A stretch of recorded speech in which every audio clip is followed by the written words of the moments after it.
চিৰাং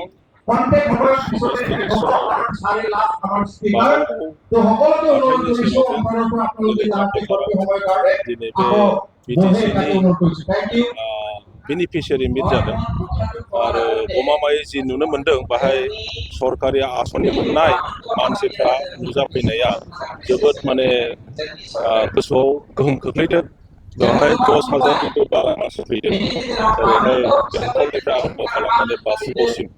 गतिके बिनिफ्राय मोनसे प्रमानित जायो जे गमामायै आसाम सरकारनि स्किमानो जाथों बिटिसिनि स्किमानो जाथों बा भारत सरकारनि स्किमानो जाथों बे स्किमफोरखौ बिटिसि सरकारा प्रमद बर'नि दैदेननायाव रायजो राजानिसिम लांनो हादों आरो रायजो राजाफ्रा मोननो हादों आरो बेनिखायनो दिनैनि बे बेनिफिसियारि मिटआव बिथांमोना बयबो बाहागो लादों आं आसा खालामो फैगौ बोथोराव बेनिफ्राय साबसिन हामसिन आरो खामानि मावलांनो हागोन नैबे इलेक्सनाव देरहाखांनायनि उनावहाय जिहेतु आंबो आरो जोंबो इउपिपिएल दोलोआव फैबाय जोंनि गोलाव सम बिटिसि सालायनायनि जे अभिगता बे अभिगताखौ लानानै जोङो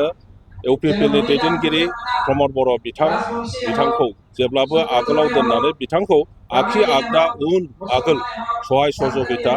आरो परामर्श होनानै जोङो साबसिनै सालायलांगोन। सार नोंथांनि अबजारभेशनाव दिनैहाय बेसेबांसो भट लानानै देरहानो हागौ नैबे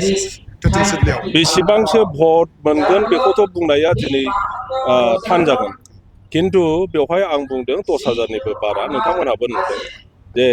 10,000आ जेनेबा सोरबाया नङा होननानै बुङोब्ला जे 2,000खौ खमायबाव 8,000खौनो बुं 8,000ब्ला सासे सासेयाव मोनथाम भट थायो मोनसे न'खराव गतिके 24,000 भट नाङा बेवहाय देरहानो 19-20 हाजारानो जथेस्थ आरो आं सानो बे 2 माससो सम दंबावो बे 2 मासाव इउपिपिएलआ मोजां खामानि मावनानै रायजो राजाफोरखौ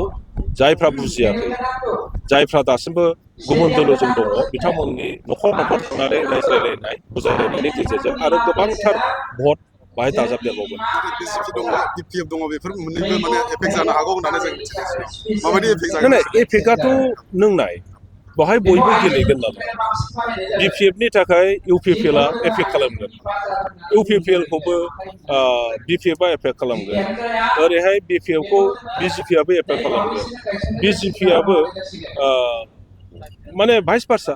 मोनथाम दल गेलेयोब्ला मोनथामनि गेजेरावनोथ' नारा नाथा जालायलायगोन गतिके बेवहाय सोर बांसिन मोनो बिसोर देरहागोन गतिके दिनैनि रायजो राजाफोरनि रेसपन्स बेखौ जि नुनो मोनो आं सानो बेवहाय इउपिपिएलआ मोजां नाम्बार लानानै देरहागोन।